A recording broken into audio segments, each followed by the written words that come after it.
समंदर की हल्की हल्की लहरें साहिल से टकरा रही थीं। फिजा में ठंडक और सुकून घुला हुआ था।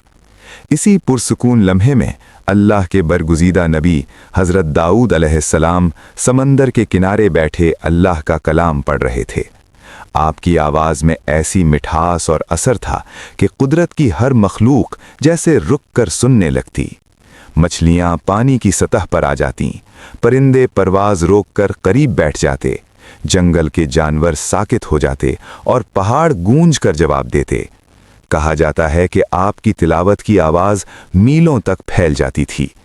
हज़रत दाऊद अलैहिस्सलाम अपनी कौम में अदलो इंसाफ की अलामत थे और लोग आपके फ़ैसलों को हक़ और सच का मायार मानते थे। इसी इलाके में बनी इसराइल की एक बस्ती आबाद थी, जहाँ के लोग ज़्यादातर मछली पकड़ने का पेशा करते थे। एक दिन अल्लाह ताला ने वही के ज़रिए हज़रत दाऊद अलैहिस्सलाम को हुक्म दिया कि वो अपनी कौम को बता दें कि हफ्ते के एक ख़ास दिन यानी सनीचर को हर किस्म का कारोबार बंद रखा जाए और सिर्फ अल्लाह की इबादत की जाए। इस दिन मछली पकड़ने से भी सख्ती से मना किया गया था, ताकि लोग अपनी ख्वाहिशात को छोड़कर अल्लाह के हुक्म के आगे सर झुका सकें। हज़रत दाऊद अलैहिस्सलाम ने यह हुक्म कौम तक पहुंचाया और उन्हें समझाया कि अल्लाह का ये हुक्म उन्हीं की भलाई के लिए है।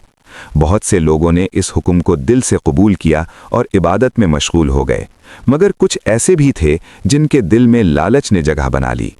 उन्होंने देखा कि इसी मना किए गए दिन मछलियां बहुत ज़्यादा तादाद में खुद ब खुद किनारे के करीब आ जाती हैं। शैतान ने उनके दिल में वसवसा डाला कि अगर आज ना पकड़ें तो नुकसान हो जाएगा। उन्होंने एक चाल सोची। समंदर के किनारे गड्ढे खोदकर जाल बिछा दिए ताकि मछलियां खुद उसमें आ जाएं और अगले दिन निकाल ली जाएं।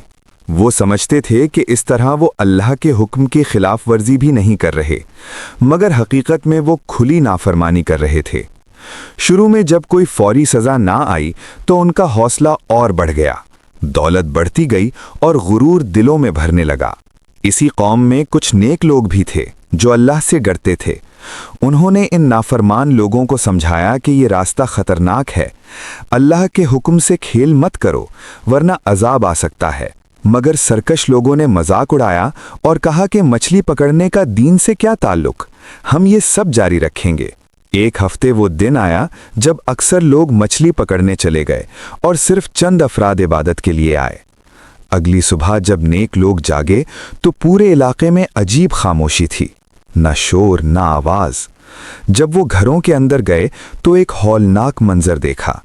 नाफरमान लोग अल्लाह के अजाब से बंदरों की शक्ल में तब्दील हो चुके थे। वो रोते, चीखते और इंसानों के कदमों में गिर रहे थे, मगर अब मोहलत ख़त्म हो चुकी थी। चंद दिन बाद वो सब ख़त्म हो गए और सिर्फ वही लोग महफूज रहे जिन्होंने अल्लाह के हुक्म की पाबंदी की थी। कई साल गुजर गए। एक दिन बनी इसराइल के कुछ लोग हज़रत दाऊद अलैहिस्सलाम के पास आए और क़यामत की निशानियों के बारे में पूछा। हज़रत दाऊद अलैहिस्सलाम ने फरमाया कि ईद के दिन सब मैदान में जमा होना, वहां तुम्हें एक बड़ी निशानी दिखाई जाएगी। इसी ज़माने में एक बहुत अमीर शख्स था जिसके पास बेशुमार दौलत थी।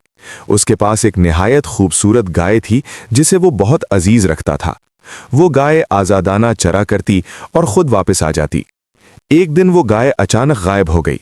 अमीर शख्स ने ऐलान किया कि जो उसे ढूंढ लाएगा उसे इनाम दिया जाएगा। इसी इलाके के जंगल में एक नेक बूढ़ी औरत और उसका बेटा रहते थे। वो इंतहाई गरीब थे, मगर अल्लाह पर कामिल भरोसा रखते थे। उनके पास न माल था न खाना, बस एक नहर का पानी और कुछ दरख्तों के फल उनका सहारा थे। एक दिन मजबूरी में बेटे ने 2 फल तोड़कर बेच दिए, जिसके बाद वो बरकत खत्म हो गई और दोनों भूख का शिकार हो गए। इसी हालत में एक दिन वही गाय उनके घर के सामने आ गई। अल्लाह के हुक्म से उस गाय ने बात की और कहा कि मुझे ज़ब्ह कर लो, मेरा गोश्त तुम्हारे लिए हलाल है। मजबूर होकर उन्होंने अल्लाह का नाम लेकर गाय को ज़ब्ह किया और अपनी जान बचाई। इधर वही गाय अमीर शख्स की निकली और इल्ज़ाम बूढ़ी औरत और उसके बेटे पर आ गया। मामला हज़रत दाऊद अलैहिस्सलाम के दरबार में पहुंचा। इसी वक्त हज़रत जिब्राइल अलैहिस्सलाम नाजिल हुए और असल हकीकत बताई कि वो अमीर शख्स दरअसल एक कातिल और गासिब था, जिसने उसी बूढ़ी औरत के शौहर को कत्ल करके उसकी दौलत पर कब्जा किया था। ईद के दिन सबके सामने फैसला हुआ। अल्लाह के हुक्म से उस अमीर शख्स के अपने ही आज़ा ने उसके जुर्म की गवाही दी। सच सबके सामने आ गया। हज़रत दाऊद अलैहिस्सलाम ने फैसला सुनाया कि उसकी सारी दौलत बूढ़ी औरत को वापस दी जाए और मुजरिम को सज़ा दी जाए। फिर हज़रत दाऊद अलैहिस्सलाम ने फरमाया कि यही क़यामत की निशानी है। क़यामत के दिन इंसान के अपने ही आज़ा उसके आमाल की गवाही देंगे। इसलिए दुनिया में अल्लाह के हुक्म को सबसे ऊपर रखो, ख्वाहिशात के पीछे मत चलो, क्योंकि असल कामयाबी अल्लाह की इताअत में है। इस वाक़े से हमें यही सबक मिलता है कि अल्लाह का हुक्म चाहे हमें मुश्किल लगे या आसान, फ़ायदामंद दिखाई दे या नुकसान दे, उस पर अमल करना ही निजात का रास्ता है। अल्लाह हमें अपनी इताअत करने वालों में शामिल फरमाए और क़यामत के अजाब से महफूज रखे। आमीन।